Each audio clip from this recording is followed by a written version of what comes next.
হাসিনা সরকার, পরবর্তীতে ছাত্র জনতার খুনি হাসিনা সরকার, ওই সরকার কিভাবে নিপীড়ন নির্যাতন চালিয়েছিল এই নিরাপদ সড়ক আন্দোলনকারীদের উপর, কোমলমতি শিশুদের উপর। আপনারা এটা সবাই অবগত আছেন। একদম বাচ্চা বাচ্চা শিশুদের উপর তার ওই গুন্ডা যুবলীগ, ছাত্রলীগ, স্বেচ্ছাসেবক লীগ, আওয়ামী লীগ, এমনকি ওই সময়ে পুলিশ বাহিনীকে, প্রশাসনকে ব্যবহার করা হয়েছিল এই নিরাপদ সড়ক আন্দোলনকারীদেরকে থামানোর জন্য, তাদেরকে আটকানোর জন্য। কি স্লোগান তারা দিয়েছিল? We want justice, we want justice, আমরা ন্যায় বিচার চাই। তো ন্যায় বিচার চাওয়ার জন্য এদেরকে নির্যাতিত হতে হয়েছিল, নিপীড়িত হতে হয়েছিল। আমরা যে আজকে এই জুলাই আগস্টের বিপ্লব দেখেছি, যেই গণ অভ্যুত্থানের মাধ্যমে শেখ হাসিনা সরকার পালিয়ে যেতে বাধ্য হয়েছে, সেই আন্দোলনের অন্যতম স্টেক হোল্ডার হলো নিরাপদ সড়ক আন্দোলনের শিক্ষার্থীরা।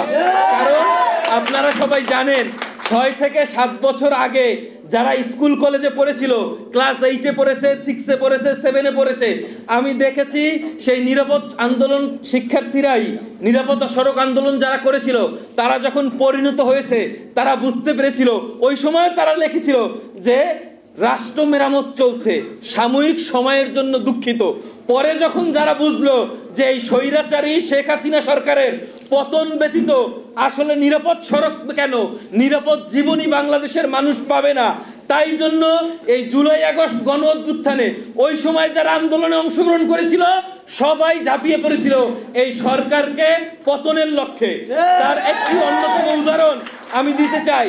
আমাদের গাজীপুরের নিরাপদ সড়ক আন্দোলনের অন্যতম নেতা ইমরান ইমন উত্তরায় এই স্বৈরাচারী শেখ হাসিনা সরকারের আন্দোলনে পা হারিয়ে আমাদের সামনে এখানে এসে বসে আছে। এভাবে শত শত নিরাপদ সড়ক আন্দোলন যারা করেছে তারা লড়াই করেছে, জীবন বাজি রেখেছে একটি নিরাপদ জীবনের জন্য। আমরা দেখেছি দীর্ঘ 15 বছরের দুঃশাসন সময়ে প্রায় গড়ে 41 জন মানুষ সড়কে মৃত্যুবরণ করেছে। ওই সময়ে আমরা ওই সরকারের কোনো ব্যবস্থা দেখতে পারি নাই, আমরা তাদের কোনো কার্যক্রম দেখতে পারি নাই। হ্যাঁ, এই 4 মাসে একটা নতুন সরকার আসছে, খুব দ্রুতই তাদের এত কিছু সম্ভব নয়, তারপরও তারা যে কাজগুলোর উদ্যোগ নিয়েছে, যে ইকোনমিক লাইফ শেষ হওয়ার পর ফিটনেসবিহীন গাড়ি উচ্ছেদ করার জন্য তারা 6 মাসের সময় বেঁধে দিয়েছে, এবং বিআরটিএ, বিআরটিসি সহ মালিক সমিতির সাথে সকলের সাথে হাফ পাসের যে আন্দোলনটা শিক্ষার্থীরা করেছিল, শিক্ষার্থীদের জন্য সেটার ব্যবস্থা করা হয়েছে। বিভিন্ন মাধ্যমে রুট রেগুলেশন করার সিদ্ধান্ত এই সরকার নিয়েছে খুবই অল্প সময়ে। আমি একটু আগে আমাদের মহানায়ক ইলিয়াস কাঞ্চন ভাই বলে গেছে, খুবই ভালো বলেছে যে এই সরকারকে আরও কার্যকরী, আরও শক্ত পদক্ষেপ নিতে হবে। কিন্তু 15 বছরের যেই ফ্যাসিস্ট সরকার ছিল ওই সময়ের কালে তারা এভাবে প্রতিবাদ করতে পেরেছিল কিনা? গণতান্ত্রিক সরকারের, জনতার সরকারের সবচেয়ে বড় উপকার কি জানেন? আপনি এটার বিরুদ্ধে প্রতিবাদ করতে পারবেন, প্রতিরোধ করতে পারবেন, সমালোচনা করতে পারবেন, আপনাকে কেউ তুলে নিয়ে যাবে না।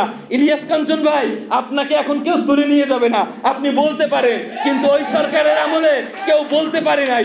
আমরা জানি নিরাপদ সড়ক আন্দোলনের সময় আমাদের রাতুলকে তুলে নিয়ে গেছিল, লুৎফুন নাহার লুমাকে তুলে নিয়ে গেছিল, আমাদের ছেলেপেলেরা বাসায় ঘুমাতে পারেনি।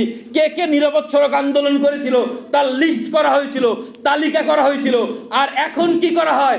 এখন নিরাপদ সড়ক আন্দোলনকারীদের চিন্তা চেতনার বাস্তবায়ন করার জন্য যৌথ বাহিনীর সাথে যায়, যাতে সড়ককে শক্তিশালী করার জন্য, গতিশীল করার জন্য, বেগবান করার জন্য তাদের নিয়ে যৌথ বাহিনী অবৈধ উচ্ছেদ উঠানোর জন্য পরিকল্পনা করে। হ্যাঁ, সব জায়গায় যে সফল হচ্ছে বলবো না, কিন্তু তাদের যে এই চেষ্টা, তাদের যে এই উদ্যোগ, কিভাবে সড়ককে নিরাপদ করা যায় তার যে প্রচেষ্টা, সেই চেষ্টায় নিরাপদ সড়ক আন্দোলনকারীদের সাথে এই সরকারের দফায় দফায় বৈঠক হচ্ছে। কারণ তারা মনে করছে যে এই ছেলেরা 6 বছর ধরে যে আন্দোলন করছে শুধু নিরাপদ সড়কের জন্য না, নিরাপদ জীবনের দাবিতে, নিরাপদ রাষ্ট্রের দাবিতে যে তাদের কার্যক্রম এবং এই নিরাপদ সড়ক আন্দোলনের যে ভূমিকা, অবশ্যই আমি ইলিয়াস কাঞ্চন ভাইয়ের যে উদ্যোগ 30 বছর ধরে নিয়েছে অবশ্যই সাধুবাদ জানাই। কিন্তু নিরাপদ সড়ক আন্দোলনটা গড়ে উঠেছিল তাদের সহযোদ্ধাদের, তাদের বন্ধুদের সহপাঠীদের প্রাণ ত্যাগের বিনিময়ের মাধ্যমে যে সমগ্র ছাত্র সমাজ এবং বিশেষ করে কারা কোমলমতি শিক্ষার্থীরা যেভাবে গড়ে উঠেছিল, ওই সময় যে আন্দোলনটা হয়েছিল, আমার সৌভাগ্য হয়েছিল ওই আন্দোলনে অংশগ্রহণ করার। তৎকালীন সময় আমরা কোটা সংস্কার আন্দোলন করতেছিলাম 2018 সনে। এখানে সাংবাদিক বন্ধুরা আছে, তারা সবাই জানে ওই আন্দোলন চলাকালীন সময়ে নিরাপদ সড়ক আন্দোলন হয়েছিল। আমরা দেখেছি ওই সময় কিভাবে এদের উপর অত্যাচার, নির্যাতন, নিপীড়ন করা হয়েছে। সেই নিপীড়ন নির্যাতনকে রুখে দিয়ে তারা যেভাবে বুদ্ধিদীপ্ত কার্যক্রম করেছে, আমরা দেখেছি শাহবাগে ওরা ওদের ওই কার্যক্রম করেছে, সচেতনামূলক ক্যাম্পেইন করেছে কিভাবে সড়ককে শক্তিশালী করা যায়। পাশাপাশি তারা নিরাপদ সড়ক আন্দোলনকেও শক্তিশালী করেছে, বেগবান করেছে, নানান জায়গায় আন্দোলন সংগ্রাম করেছে। বিশেষ করে ওই সরকারের আমলে, ফ্যাসিস্ট সরকারের আমলে যে একটি হাফ পাশের আন্দোলন হয়েছিল, আমরা জানি তুরাককে যাত্রাবাড়ি থানায় নিয়ে অ্যারেস্ট করে রাখা হয়েছিল রাত 3টা না 4টা পর্যন্ত। এভাবে বারবার হেনস্থা করা হয়েছে নিরাপদ সড়ক আন্দোলনকারীদেরকে। কিন্তু আপনারা থেমে যাননি, কিন্তু আপনাদের যুদ্ধটাও কিন্তু এখনো শেষ হয় নাই, লড়াইটাও কিন্তু এখনো শেষ হয় নাই। নতুন পরিক্রমায় দেশ ও জাতির জন্য নিরাপদ সড়ক আন্দোলন আরও যখন সুষ্ঠুভাবে, সুন্দরভাবে জনগণের একটা নিরাপদ জীবনের জন্য যখন এগিয়ে যাবেন, আপনারা আরও অনেক বাধার সম্মুখীন হবেন। নতুন নতুন দখলদার আসবে, নতুন নতুন জনগণের জায়গা দখল করে, রাস্তা দখল করে নতুন সিস্টেম আসবে। আমরা মনে করি এই নিরাপদ সড়ক আন্দোলনের শিক্ষার্থীরা এই ফ্যাসিস্ট খুনি হাসিনার রক্তচক্ষুকে ভয় পায়নি, তার এই গুন্ডা বাহিনীকে ভয় পায়নি। নিশ্চয়ই এই ছাত্র জনতার সরকার চলাকালীন সময়ে নিরাপদ সড়ক আন্দোলনকারীদের উপর এই সরকার যে পরিমাণ আস্থা রাখছে, ভরসা রাখছে, এবং যে সকল গুণীজনরা আছেন তারা সবাই সড়ক নিয়ে কাজ করেন, তারা সবাই সড়ক নিয়ে সতর্ক। তাদের সহায়তা এখন যেভাবে পাশাপাশি পাওয়া যাবে, আমি মনে করি আপনারা যদি এই তরুণ তুর্কিদেরকে আপনারা রিকগনাইজ করতে পারেন, তাদেরকে উৎসাহ দেন, বিভিন্ন প্রচারণার জন্য সহায়তা করেন, আপনারা যদি বিভিন্ন প্রজেক্ট তৈরি করে দেন, নিরাপদ সড়ক আন্দোলনকারীরা ইনশাল্লাহ আগামী 5 বছরের মধ্যে সারা বাংলাদেশের সড়ককে নিরাপদ করবে এবং সড়কে শৃঙ্খলা ফিরাবে। সবাইকে অসংখ্য ধন্যবাদ।